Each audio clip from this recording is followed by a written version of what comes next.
These corrupt judges and prosecutors were setting the gang members free. Someone could ask, well, so if the government can print the limited amounts of money out of thin air, why did they collect taxes?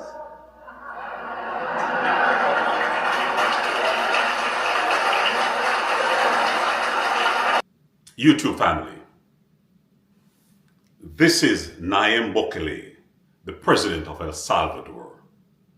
They call him the world's coolest dictator, although he won a landslide in a democratic election in El Salvador. People, you will hear his argument. He's saying that the elites control the society. They are shifting public opinion to a particular agenda. And if the good moral people don't stand up and think, then they will become slaves. The dark forces are there, and he's saying that. Who gave them power to dictate policy to the people? Who gave them that right? But I've also learned that in the golden rule, he who has the gold make the rules. And I've also learned that power will never give up any level of its hegemony until it can gain more power. So please, take some time to listen to him.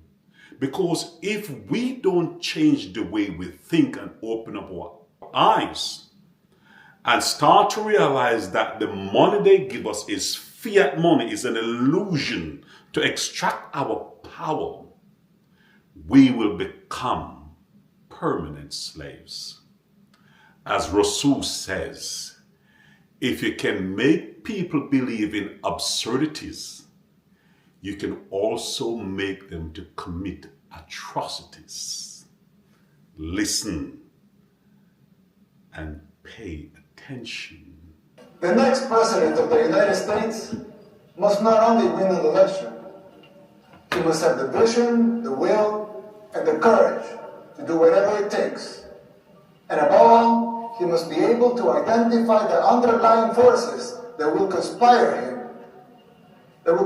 against him. These dark forces are already taking over your country. You may not see it yet, but it's already happening. You don't see it as clearly because people are designed to see linear changes, not exponential ones.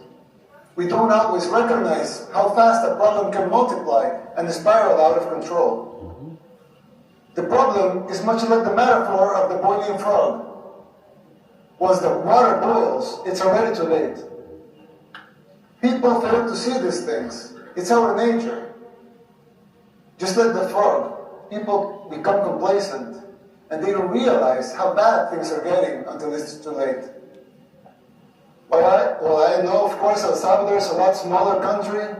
Setting aside the differences, there's a similarity with what is happening here in the United States. We also had many apparently isolated problems in the 60s and the 70s. And we failed to realize as a country the severity of them until it became a civil war. By the time we reacted, it was already too late. We were already boiled like the frog. And it took us 50 years, 2 wars, 250,000 lives, and a third of our population displaced, and a near miracle to get our country back.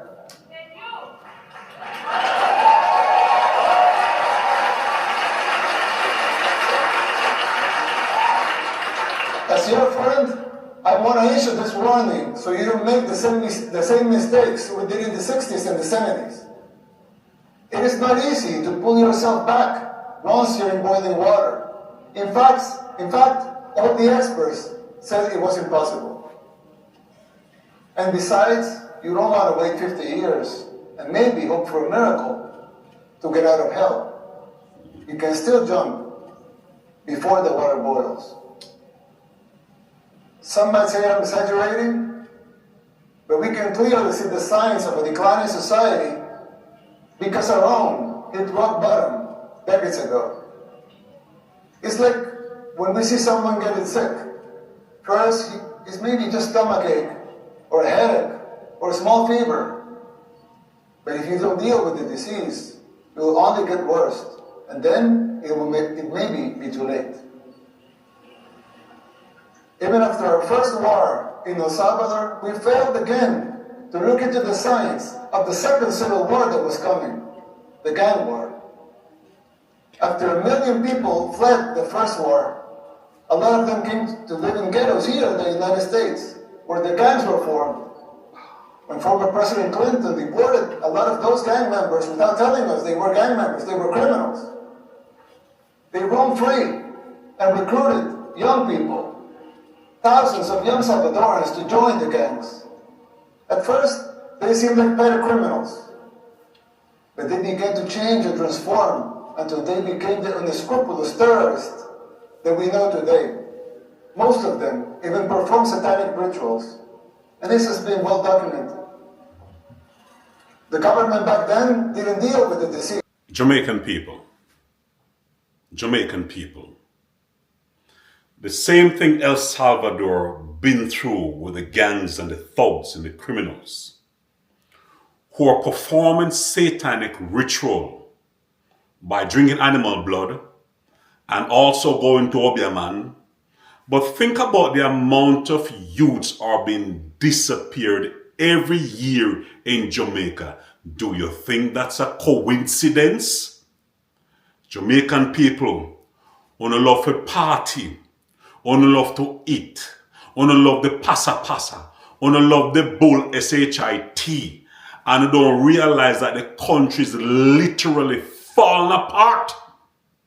No values, no morals, criminal running wild, and all they do is either know a pray, a make up nice, a blow vuvuzela, and realize the country is slipping into anarchy. Listen some more. The disease that had begun with mild symptoms got worse and worse. It became a cancer that seemed incurable. We are already seeing these symptoms in the United States. Big cities in decline like Baltimore, Portland, New York, just to name a few. Places where crime and drugs have become the daily norm, and even accepted and promoted by the government. How many young people have you lost to the streets of Philadelphia or San Francisco, to fentanyl? Did we see these apocalyptic sights 15, 10, 5 years ago? Can you imagine how it will be in the next 5, 10, or 15 years? The same thing was happening in El Salvador. In the span of less than a decade, gangs took control of all the country and our society. They evolved into a parallel government, controlling elections and even political parties. Every aspect of the daily life of most people was controlled by the gangs. Murder capital of the world. Yeah. Is a tragic title to hold. Mm-hmm. Getting rid of that was the bare minimum we had to achieve in order to even start thinking about rebuilding our country. But jumping out of the water when it's already boiling is an almost impossible feat. You are not there yet. And believe me, you don't want to be. We did the unthinkable to cleanse our society. We arrested the terrorists, but we have to remove corrupt judges and corrupt attorneys and prosecutors. To fix the society, you have to move the corrupt ones. Bukele. These corrupt judges and prosecutors were setting the gang members free. And it wasn't just the gangs. The corrupt system worked in tandem with the so-called international community, the NGOs, and of course the fake news, just like it happens here in the United States. All elected bureaucrats are trying to instate public policy They don't have a democratic mandate. If they want a seat in the table, they should run for office. Let the people vote. It will not be a pretty sight for them if the elections are free and fair. I mean, who elected Soros to dictate public policy and laws?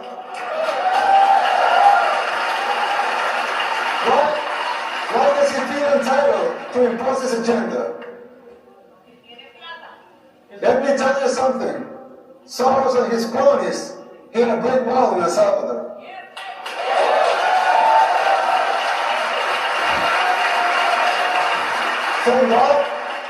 Thank God, another glory be to him, Salvadorans are now immune to his influence. No one believes his lies anymore over there. Media control, mind control. We just had free and fair elections. And we won in a landslide with more than 84% of the vote. Leadership. If that's thinking, elites, they hate our success, and they fear yours. The people's free will to choose their leaders is something they despise, because they cannot control that. You have experienced this firsthand here in the United States. The global elites control the mainstream media, they finance campaigns, district attorneys, to mention a few. They abuse their powers. They persecute political opponents. In El Salvador, we don't weaponize our judicial system to persecute our political opponents. A practice that may sound familiar to you, but we don't do that there. And who's the dictator? The global elites in the media, they work in conjunction, they run some stories and publish them, same pictures to reinforce their agendas. You're no strangers to that. Here in the United States, we deal with that in El Salvador too. That is the free press that they talk about? Please. I always criticize the defenders of institutionalism. Not because I don't think strong institutions are paramount and necessary for a democracy, but because I find them very hypocritical. They don't seem to have the same standards for themselves as they are trying to impose on others.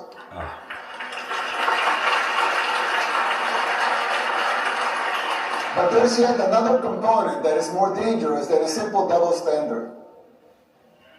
Institutions were created to serve the people, and not the other way around.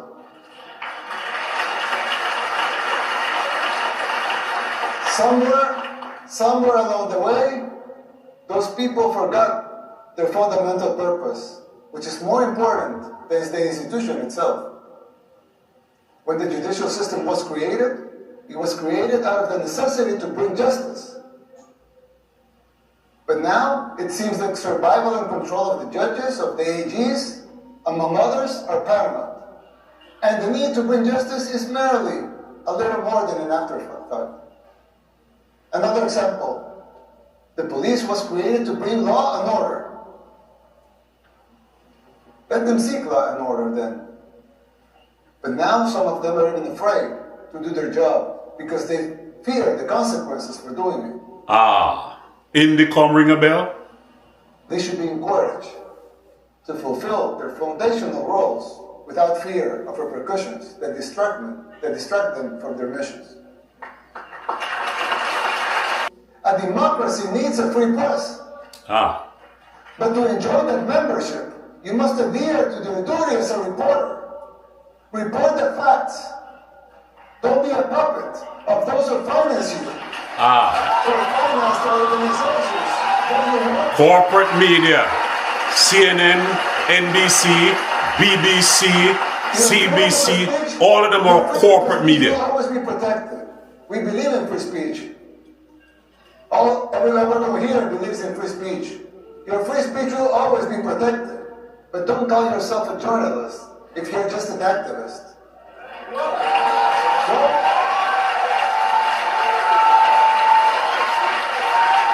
Don't call yourself independent if you depend in open society.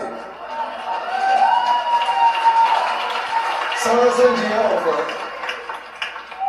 America should listen to these words, not because the El Salvador model should be replicated here, but because these specific examples apply to any nation that has lost or is losing its way.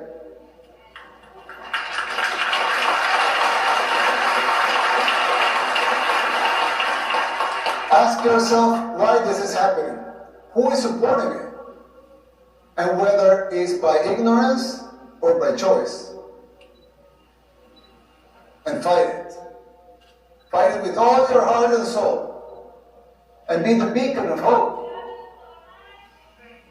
And be the beacon of hope that your founding fathers, with all their faults like every human being has, dreamt for your country. There are other symptoms that are even more difficult to diagnose. For instance, the financial situation of the United States. When I talk to my conservative friends right here, they always tell me that the problem is high taxes. But they're wrong. Of course, high taxes are extremely high here in the United States. I give you that. You're right in that. But that's not the real problem. The real problem is not the high taxes themselves, but the fact that they are not even really funding the government. Not even those high taxes, higher than a lot of places in the world, not even those taxes are really funding the government. So who's financing the government? Government is financed by treasury bonds,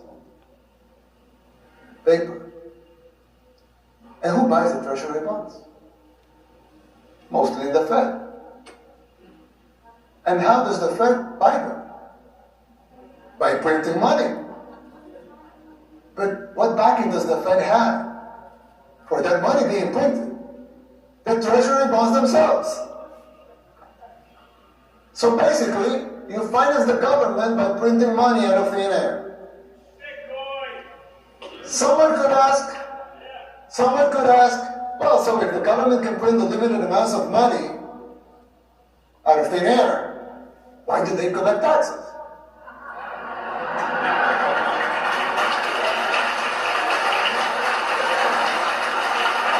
I mean, in theory, it would make sense, right? If they can print unlimited amounts of money, why would they need taxes for? The answer is simple, but it's very shocking. The real problem is that you pay high taxes only to uphold the illusion that you are funding the government, which you are not. It's shocking, but it's true. The government is funded by money printing. Paper backed with paper. Trick. A bubble that will inevitably burst. The situation is even worse than it seems, because if most Americans and the rest of the world were to become aware of this virus, confidence in your currency will be lost. The dollar will fall. And the Western civilization will collapse. If the next president of the United States doesn't make the necessary policies and structural changes, sooner or later that bubble will burst. There's still time. You don't have to make the same mistakes we did in the 60s and the 70s. You can still jump before the water boils. People, you just heard one of the most in-depth, thought-provoking, and stimulating speech from a 42-year-old president. He just stated the cancer, how the society is controlled, who is controlling it, but also if we don't take action, we will perish. He also showed that the government is a big monopoly printing money out of thin air to financing things that makes no sense. This is why the power elites know that eventually this fiat system will collapse. And this is why they are shifting us technically over to the central bank digital currency, where they will have total control. That is what you call global dictatorship. I rest my case.